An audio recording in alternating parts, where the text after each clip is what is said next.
Adiós, Alicia.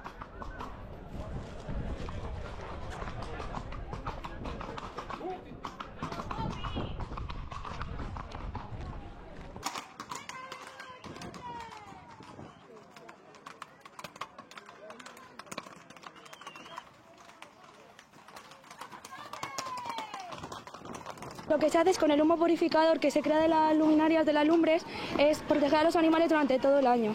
En este caso los caballos porque antiguamente se usaban para las árboles de campo. Para nosotros es la fiesta más grande que hay en el pueblo.